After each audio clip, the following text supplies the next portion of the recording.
Hello guys, welcome back to my channel. This is AfroConnect24. If this is your first time of seeing my page, I beg you guys to like, share and comment so that you'll be the first to be notified each time I post new videos. Guys, my obedient family, come and listen to your master.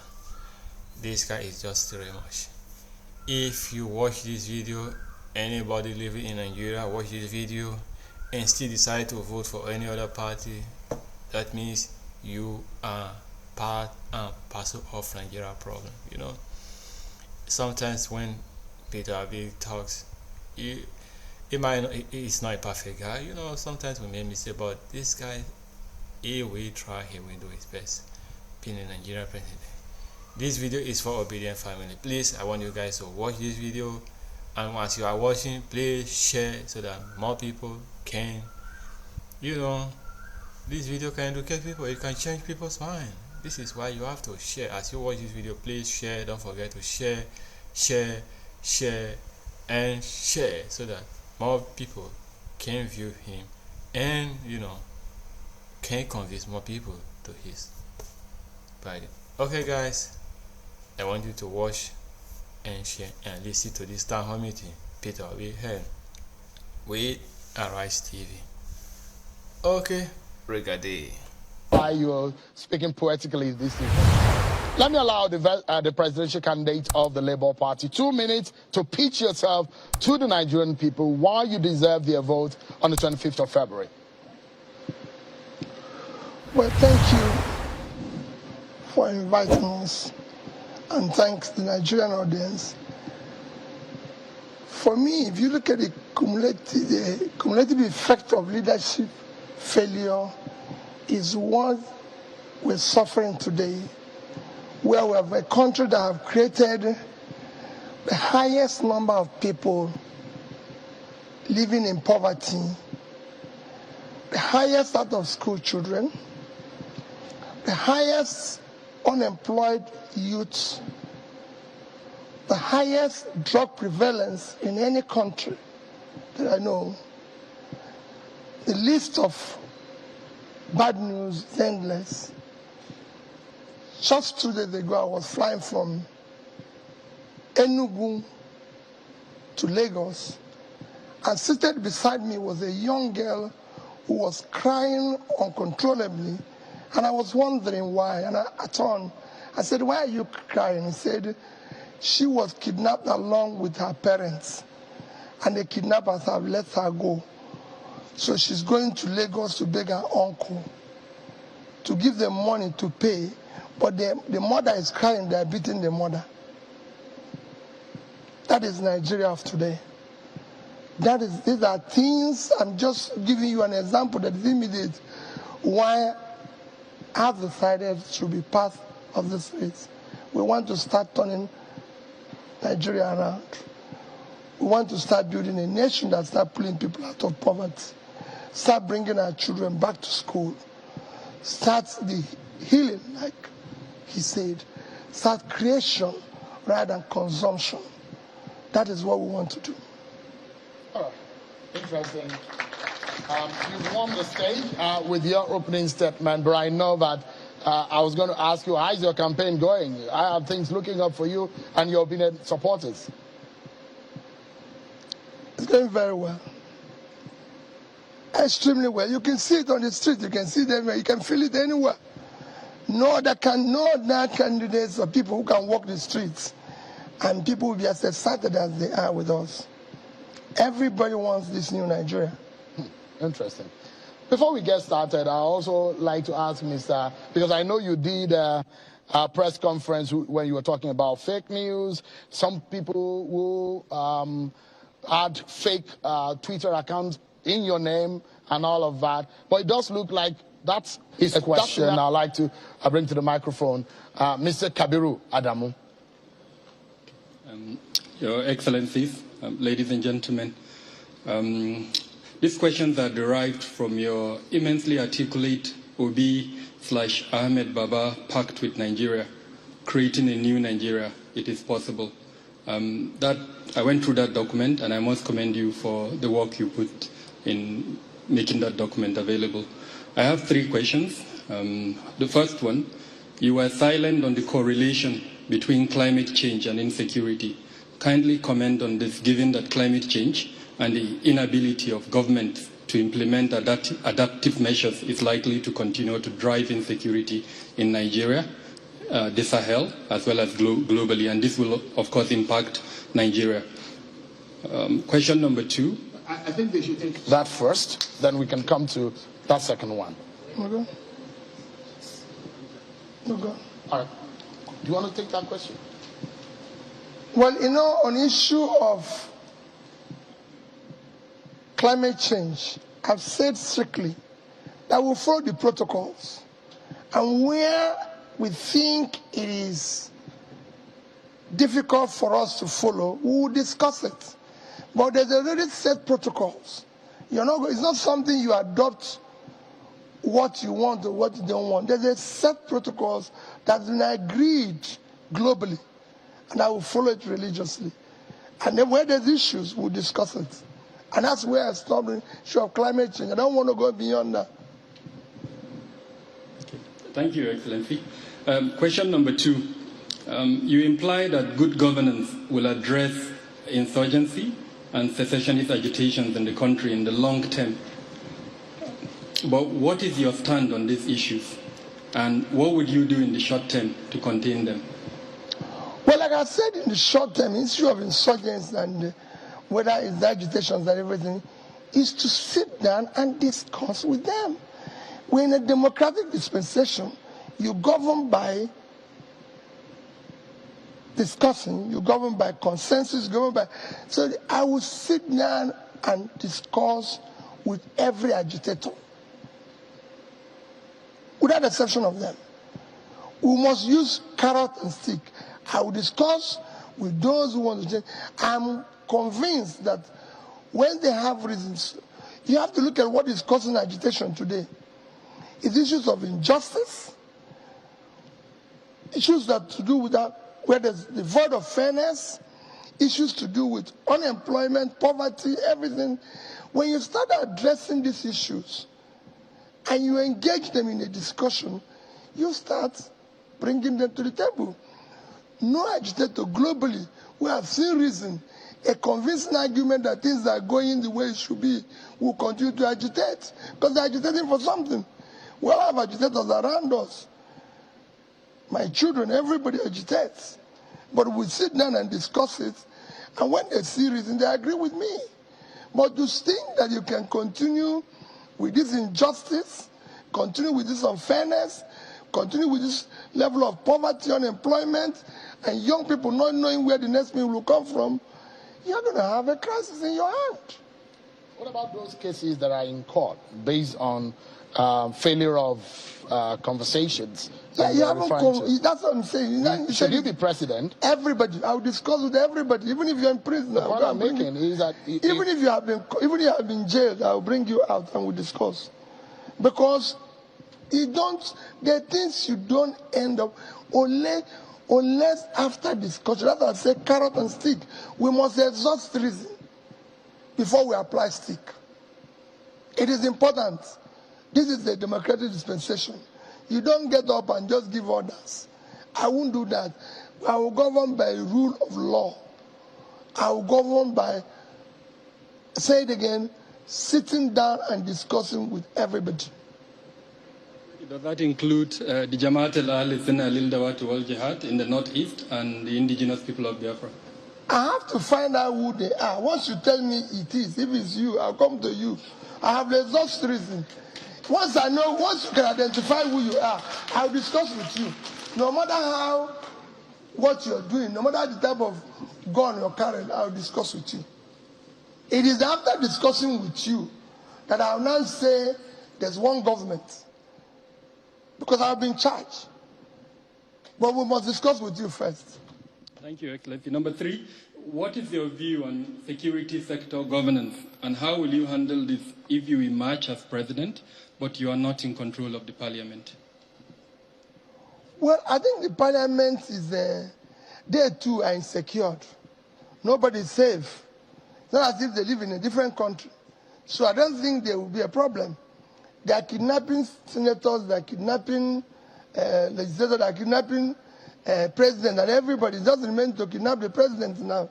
Everybody's out there. My name is Dr. Ndo Nwokono. I'm a partner with Nestia. Nestia is an international multi-competency development firm based here in Nigeria with offices across the world. So these are my questions, and I wish that you help Nigerians to understand how you're going to solve our security and safety challenges if you become Nigerian president.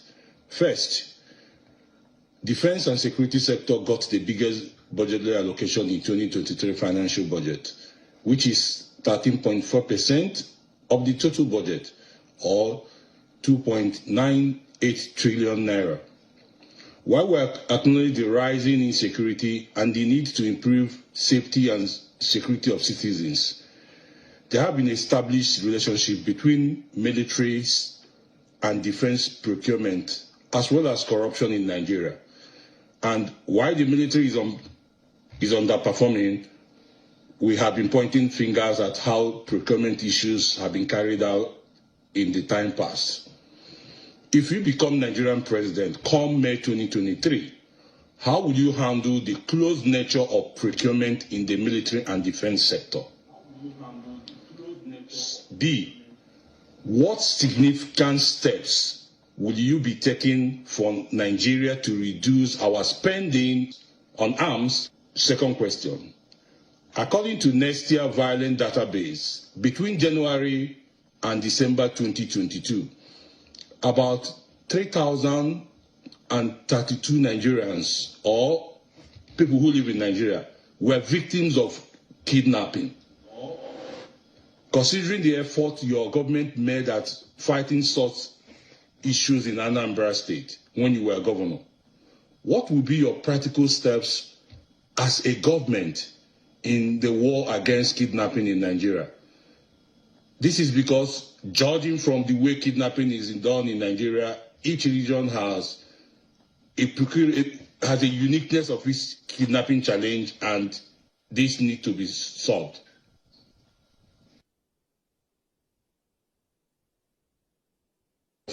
Policing, second-tier policing, which will be different from the federal government policing. Well, let me start with the first thing, instead about procurement, if I understand the question clearly. Every procurement, be it in the military or in any other sector, will be transparent. We can no longer allow the military or anybody to operate in a different world because we don't have resources. So we're not going to have resources that people can use to do procurement at their own terms. All procurement must be transparent, and Nigerians must be transparent, visible, measurable, and we must get value for that procurement. We must be sure that this thing will bring the value added to it. And I assure you that nothing will be under the table, it will be open. On the issue of what we are going to do to stop kidnapping and everything, is that we need to go out to the root of it. We need to involve communities in securing our country. We need to involve communities in securing our country. I give an example, and I'm sure somebody who is here knew a little bit of what I did in Anambra State. We said, listen, this thing starts from the security, from the communities. I invited every single community. We had about 180 communities in Anambra State. Said each of you must set up a security outfit paid directly by government from my office.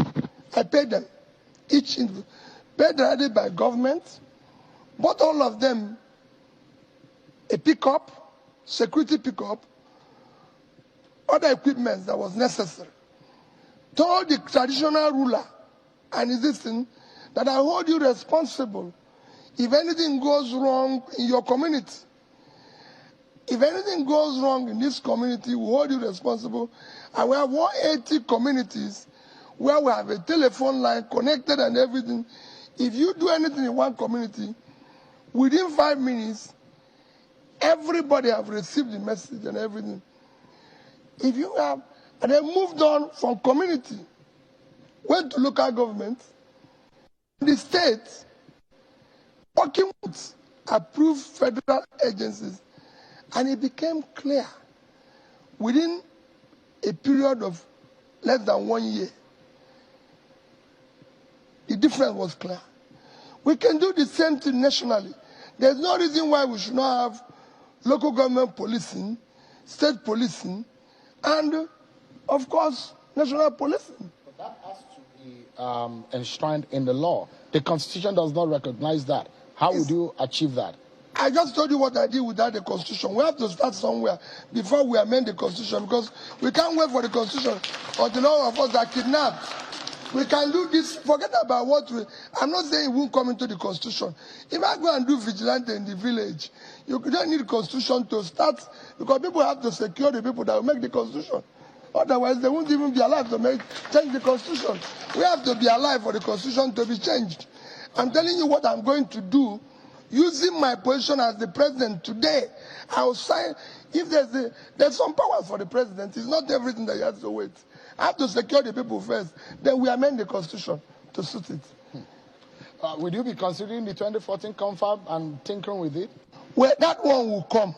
First is that I must secure the people. Everybody will be alive, including the president. Then we talk about what we are going to implement. I'm not going to wait for anything. Nigeria must be secured, and it must be secured as quickly as possible. Whatever it takes. Yeah, Dr. Baba Ahmed wants. Secured, and it must be secured as quickly as possible. Whatever it takes. Yeah, Dr. Baba Ahmed wants.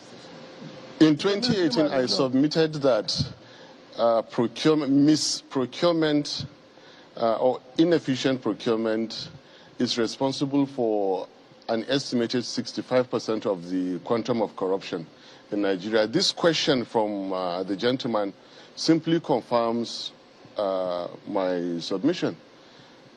His Excellency, Governor Peter Obi, has given a very powerful argument that the moment you have a leader who is not stealing and the people can see he and his people are not stealing, nobody will be mad enough to steal.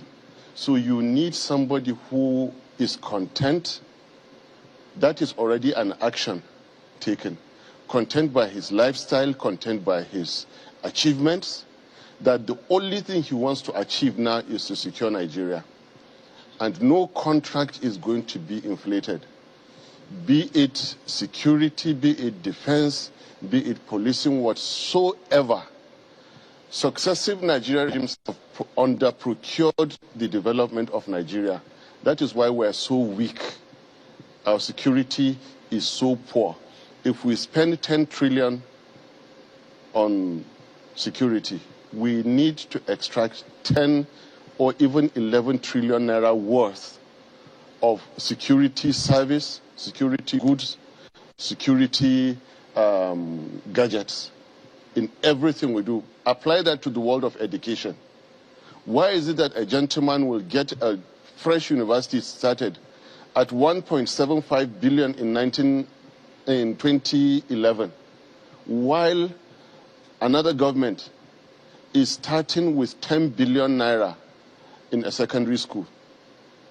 The moment you have leaders that really, really mean business, immediately everything will be procured with the deserved efficiency. Because security you talk about is a product service, product-service. You are buying it. So you buy the right thing, the right price. And what we're saying is that we have the records, we have the capacity and attitudes to buy everything for Nigeria. The best thing any leader can give Nigeria today is to remove his personal, group and political interest.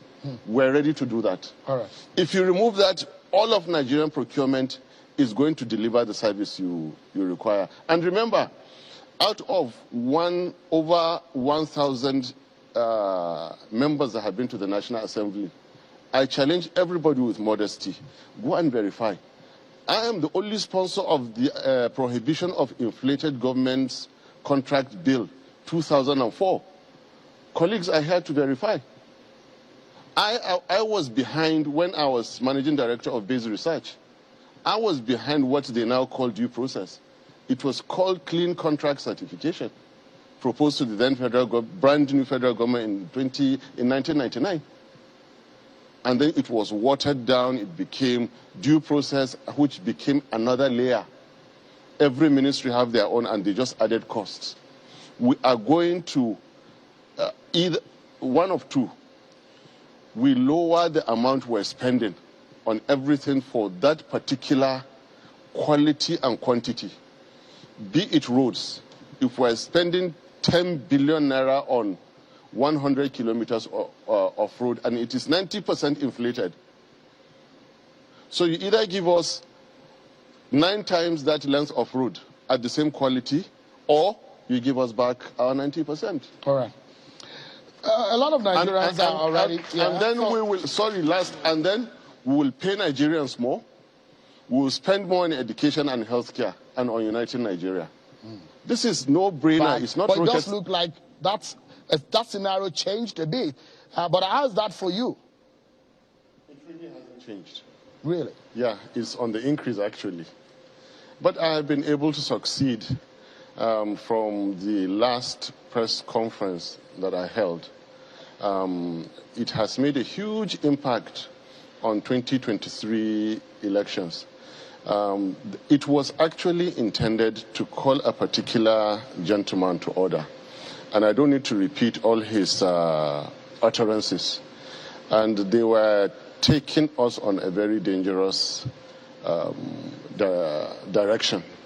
It was uncivilized, undemocratic, and unpolitical, the way they were attacking our personalities. It was no longer making sense, the kind of politics they wanted to practice. A businessman like Peter Obi, who was very, very excited at the oil opportunity in northern Nigeria, and all they could do was to say that he was against it. This cannot continue. When I joined the ticket, I impeached certain lies against him, and I saw that they were heading towards that. And particularly my good friend on the APC side, on the same level, he was really, when people think they have money, they have power, and the sitting authority is theirs, there is no limit. Someone has to tap them on the shoulder. I did it and I pointed a finger. You do it again, do 1, I'll do 3. I'm capable of doing it. And they've stopped. However, me and my family have been paying a huge price for, my attempts to save Nigeria, to rescue Nigeria. They sent all sorts of people after me. I would have been a lot happier if only they stopped at me as an individual. But, the thing that I was able to sort with the presidential and vice presidential candidate, I ended up suffering from a much lesser level. 35 years ago, at least, our dad of blessed memory passed away. No one ever insulted him until I joined elections for presidency. This is not fair. No one ever insulted. It doesn't happen anywhere in the world. You don't insult people's parents or their families. It doesn't happen. It's a huge price for anyone to pay to insult anybody's. Sorry about that. I know it's a bit emotional. Sorry about that. Let's get to the very first segment of the conversation. And it's about that Nigerian people are the one engaging the candidates themselves. Let's get some questions now from the social media. This one is from Facebook and is from Sarah Inyamoko Felix Inaka. And she's saying, please, Mr. Obi should rightly tell us what plans he has for the men on uniform, in bracket, our security agents and their families, especially those who have lost their loved ones through insurgency and those who still dedicate their lives to this fight. Well, first and foremost is to ensure that they are rightly motivated and encouraged, and that we go a long way in ensuring that, one, they are properly insured, and if anything goes wrong, that we give them compassionate compassion as a society by being part and then looking after their families. We must motivate them to be able to take risks for the country. We have had a case of where recently I was telling somebody that I'm looking for phone numbers of police people that lost their lives so I can call their families, visit them, or things like that. When I was governor, people can tell you about what I was able to do for the police people that had even ordinary accidents. We need to show them, support them, let them feel that they're part of the society, they're cared by Nigeria. There are a few other questions coming from Facebook, but let me go to Twitter now. This is from Josie at Call Me Josie. This is quite a sensitive question, and the question is asking, it says, tribal militia men are overtaking militias in southern Kaduna, Benue, Niger, Plateau, and recently Enugu State, and settling in their ancestral lands. How would these government stop the influx of nomadic militia gangs in these rural areas? They are part of what we intend to, again, discuss. It's not something that I went to on 25th of December. I spent my Christmas with people in IDP camp in Benue. I listened to them. And I told them that if I'm the president of this country, I will take your issue personal.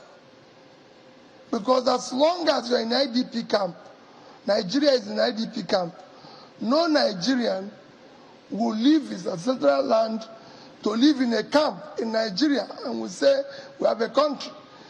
So we are going to sit down to discuss with them and the invaders, if they are.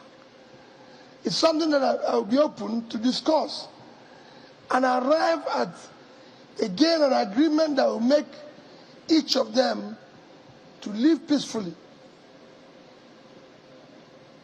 Let's go to the economy now.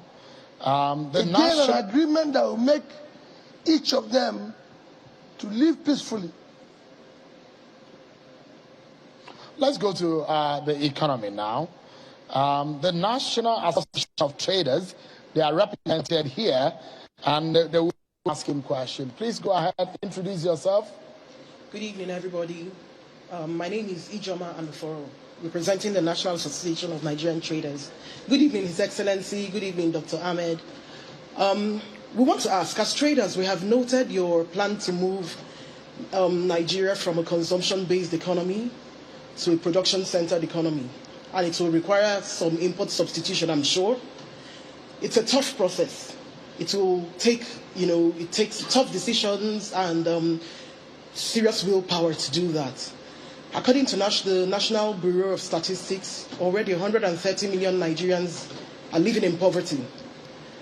This will require tightening our belts according to the structural adjustment program of the 80s and all. What plans do you have to make sure that the already worn out populace are not cast into more hardship, especially in the short run when you start taking these decisions? Thank you. Thank you so much. Maybe I need more clarification. I'm a trader myself. I don't think it will require what you say, that it will require more tightening of belts, it will require import substitution and everything. Yeah, okay, let me give you an example of, we can look at the issues where, when we talk about moving Nigeria from consumption to production, there's no reason why we should be talking about hunger today when we have vast land, uncultivated land all over the place. That will not stop any or affect any form of importation.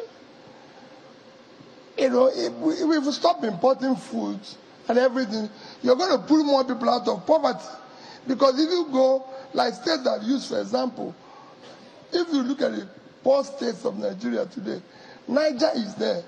Niger has vast uncultivated land.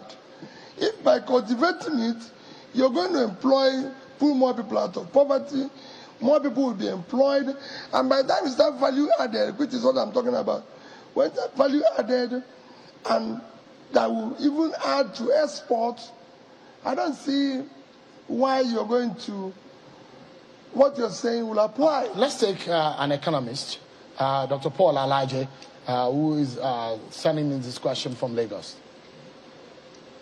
Your Excellency, there is no economy without energy. Between 2016 to 2022, Nigerians are now paying more for energy. Even before Putin occupied Ukraine, the electricity significantly increased. The cost of PMS has also increased. What are you going to do to help Nigeria?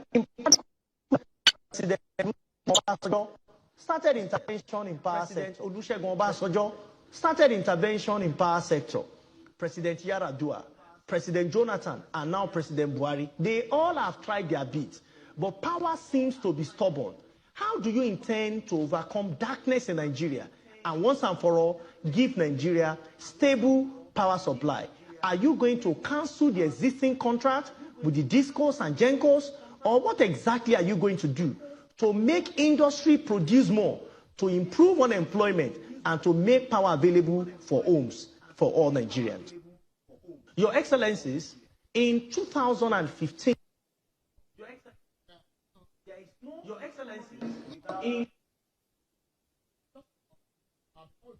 Question. This power issue is at the center of our economy. We get it right, we get a lot of things right. I'd like you to tackle the issue of power. What would you do? Well, let me reply what Paul said first. He said it's stubborn. I don't think the power is stubborn. It is the people who are trying to solve it that are not doing the right things. We're not the only country that have power problem. People have solved it everywhere. It's not this is not a rocket science. It's been done in several countries of the world. So why is our own different?